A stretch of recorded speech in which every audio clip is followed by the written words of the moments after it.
Friedrich Nietzsche adalah filsuf yang menggagas perbedaan moral antara dua jenis manusia, tuan dan budak. Moralitas tuan adalah moralitas yang dipegang oleh individu yang kuat dan berkuasa. Mereka menciptakan nilai-nilai mereka sendiri dan menjalankan hidup dengan keberanian dan kemandirian.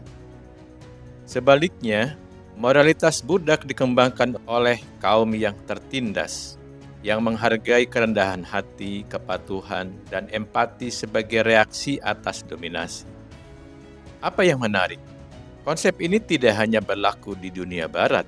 Di berbagai peradaban dunia, mulai dari zaman klasik hingga era modern, nilai-nilai yang dikaitkan dengan moralitas tuan telah dipegang oleh para penguasa sebagai landasan untuk memerintah dan mempertahankan kekuasaannya. Lalu, bagaimana Islam memandang nilai-nilai ini? Apakah konsep kekuatan dan kekuasaan dalam Islam sejalan dengan pandangan Nietzsche?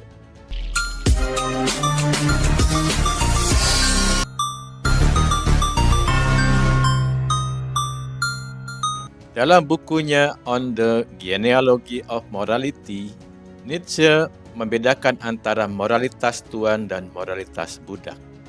Bagi Nietzsche, moralitas tuan menghargai keberanian, kekuatan, kehormatan, dan kemandirian. Para tuan adalah mereka yang bebas menentukan nasibnya sendiri dan tidak tunduk pada moralitas yang diciptakan oleh mereka yang lemah. Di sisi lain, moralitas budak muncul sebagai respon dari kaum tertindas yang tidak memiliki kekuatan fisik atau sosial. Nilai-nilai seperti kerendahan hati, pengorbanan, dan ketaatan adalah cara bagi kaum budak untuk mengatasi dominasi yang mereka alami. Nah, mari kita lihat bagaimana nilai-nilai moralitas tuan ini tercermin dalam sejarah penguasa dunia, mulai dari zaman klasik hingga modern. Di era Yunani dan Romawi kuno, penguasa seperti Alexander Agung dan Julius Caesar mempraktekkan nilai-nilai kekuatan dan kehormatan. Mereka percaya bahwa kekuasaan diperoleh melalui keberanian dan penaklukan dengan menciptakan aturan dan norma yang mereka tentukan sendiri. Kemudian, kemandirian dari pengaruh luar adalah ciri khas moralitas tuan di masa kini. Masuk ke abad pertengahan, moralitas tuan ini diwujudkan dalam otoritas raja yang dianggap sebagai perwakilan Tuhan di bumi. Louis XIV dari Prancis yang terkenal dengan penyataan "L'État c'est moi", negara adalah saya, menunjukkan betapa kekuasaan absolut adalah hak ilahi yang tidak bisa ditentang. Moralitas tuan seringkali melibatkan penerapan kekuasaan dan dominasi atas yang lebih lemah. Hulagukan, sebagai pemimpin Mongol, mengekspresikan moralitas tuan dengan melakukan pembantaian besar-besaran terhadap penduduk kota Baghdad pada tahun 1258. Diperkirakan ratusan ribu hingga jutaan orang terbunuh. Para pria, wanita, anak-anak dibantai tanpa pandang bulu, termasuk para ulama, ilmuwan, dan warga sipil. Kota Baghdad memiliki perpustakaan besar di Baghdad, namanya Baitul Hikmah, yang berisi ribuan naskah dan manuskrip berharga dari berbagai bidang ilmu pengetahuan, seperti matematika, astronomi, kedokteran, filsafat, dan sejarah. Namun pasukan Mongol menghancurkan perpustakaan ini dan membuang banyak buku ke sungai Tigris. Dikisahkan bahwa air sungai berubah menjadi hitam karena tinta dari ribuan buku yang terendam. Pembunuhan Khalifah Abbasiyah Al-Mu'tasim dan mengakhiri pula kekhalifahan Abbasiyah di Baghdad yang telah memerintah selama lebih dari 500 tahun. Ekspresi moralitas tuan juga ditunjukkan ketika Spanyol pada tahun 1492 di bawah kekuasaan kerajaan-kerajaan Kristen seperti Kastilia, Aragon, dan Leon berhasil mengalahkan Bani Umayyah di Andalusia, yaitu penaklukan kembali wilayah Iberia dari kekuasaan Muslim. Mereka menegakkan kekuasaan mereka dengan cara agresif. mengusir dan menghancurkan komunitas Muslim dan Yahudi yang ada, serta memaksakan keyakinan Kristen dengan cara yang sering kali menyakitkan. En el nombre del Padre, del Hijo y del Espíritu Santo. Te arrepientes de tus pecados en el nombre del Padre, del Hijo y del Espíritu Santo. Ego t'absolvo peccati tuis, Figli ed Spiritus Sancti.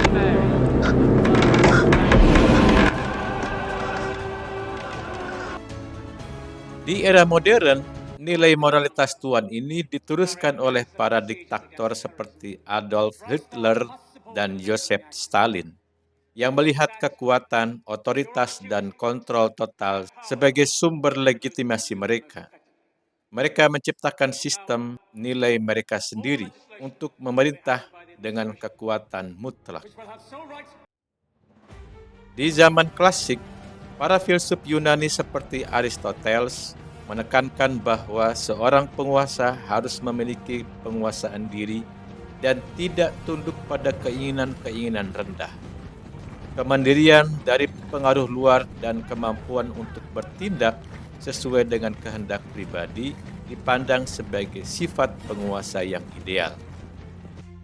Pada abad pertengahan, raja-raja abad pertengahan seringkali memproyeksikan dirinya sebagai sosok yang mandiri.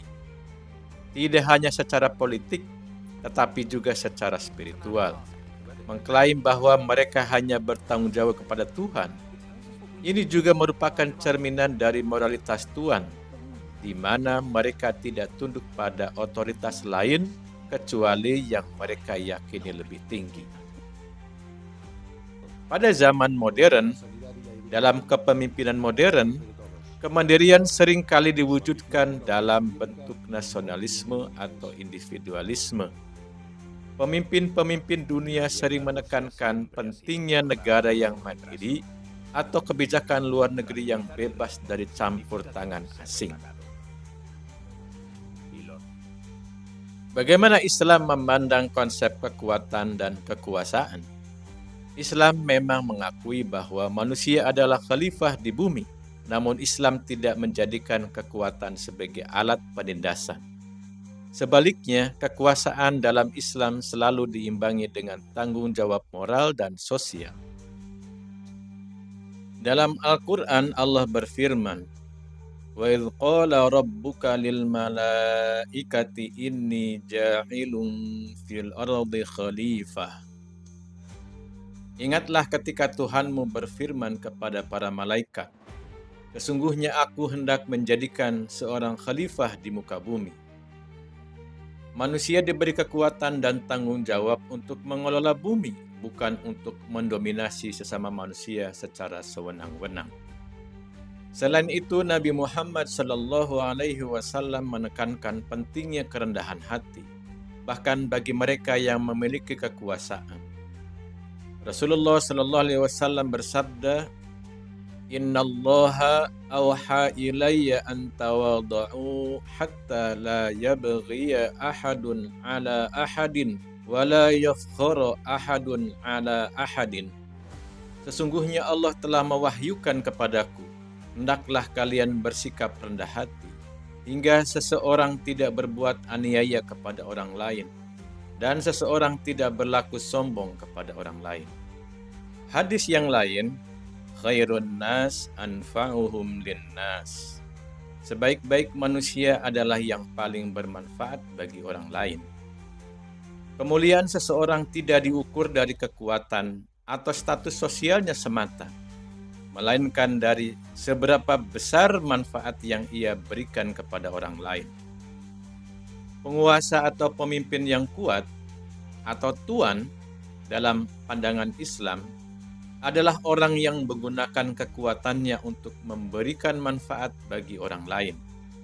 Ini sangat bertentangan dengan pandangan Nietzsche yang memandang moralitas tuan sebagai sesuatu yang lebih egois dan berbasis pada kekuatan serta dominasi.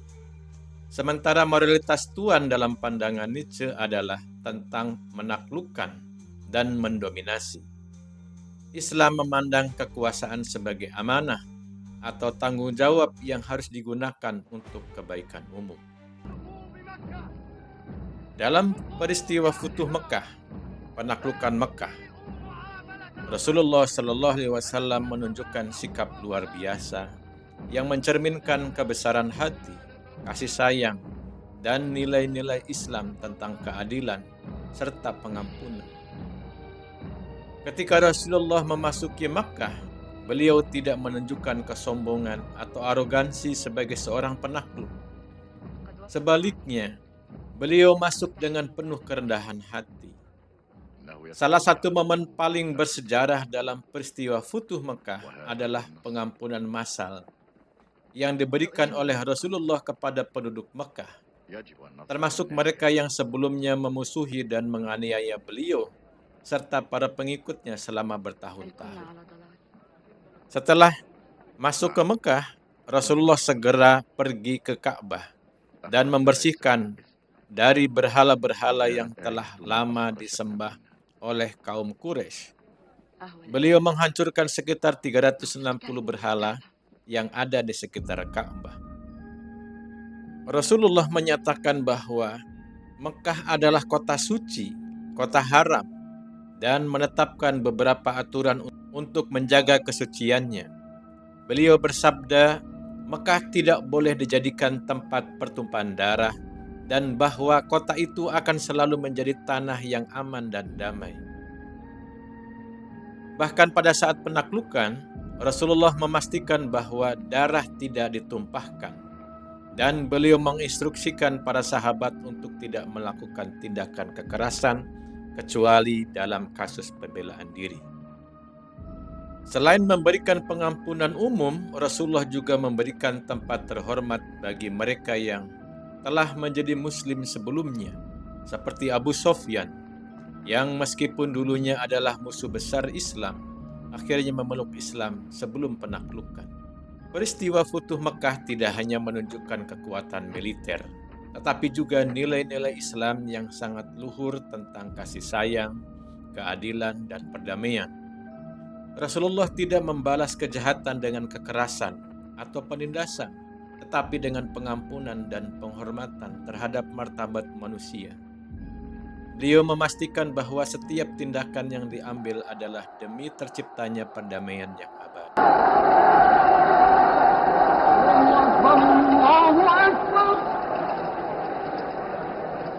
Allahu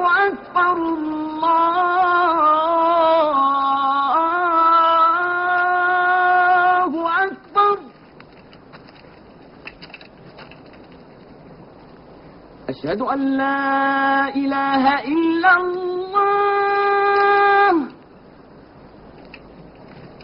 Asyhadu an la ilaha illallah.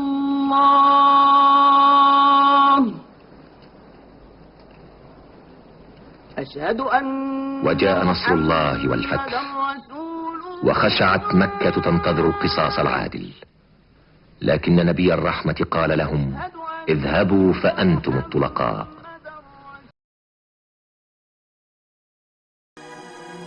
Setelah Sultan Mehmed II Al-Fatih berhasil menaklukkan Konstantinopel pada tahun 1453, dia melakukan beberapa tindakan penting yang mencerminkan kebijaksanaan sebagai pemimpin serta visi strategis untuk memperkuat kekuatan Utsmani. Salah satu langkah pertama yang diambil oleh Mehmed Al-Fatih adalah memastikan keamanan kota Konstantinopel. Meskipun kota tersebut berhasil ditaklukkan, Al-Fatih segera menginstruksikan tentaranya untuk menghentikan penjarahan dan kekerasan. Al-Fatih mengumumkan kebijakan toleransi terhadap penduduk Kristen dan Yahudi di Konstantinopel. Dia memberikan jaminan perlindungan bagi kehidupan, harta benda, dan kebebasan beragama mereka. Mehmed Al-Fatih memulihkan Konstantinopel sebagai kota strategis dan bersejarah yang memiliki potensi besar bagi Kesultanan Utsmani dan menetapkannya menjadi ibu kota baru. Mari kita bandingkan lebih dalam nilai-nilai moralitas Tuhan yang dianut oleh para penguasa dengan ajaran Islam. Moralitas Tuhan yang berpusat pada kekuasaan absolut dan dominasi seringkali terlihat dalam sejarah kepemimpinan dunia. Namun, Islam mengajarkan bahwa kekuasaan adalah amanah, bukan hak untuk bertindak sewenang-wenang. Meskipun para raja dan para penguasa di barat seringkali mengklaim kekuasaan absolut sebagai hak ilahi, dalam Islam, kekuasaan adalah ujian. Nabi Muhammad SAW bersabda, "Kullukum ra'in wa kullukum mas'ulun an ra'iyatih." Setiap dari kalian adalah pemimpin, dan setiap dari kalian akan dimintai pertanggungjawaban atas apa yang ia pimpin. Jadi, dari zaman klasik hingga modern, penguasa dunia seringkali mengadopsi nilai-nilai moralitas Tuhan yang berpusat pada kekuatan, kemandirian, dan kehormatan. Namun dalam Islam, kekuatan selalu diimbangi dengan tanggung jawab, keadilan, dan kerendahan hati. Islam tidak membedakan antara tuan dan budak, tetapi memandang semua manusia setara di hadapan Allah.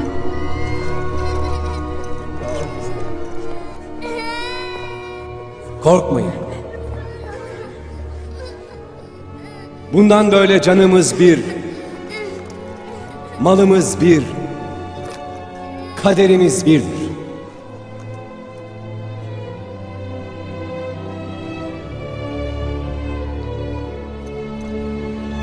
İnancınızı dilediğiniz gibi yaşamakta serbestsiniz.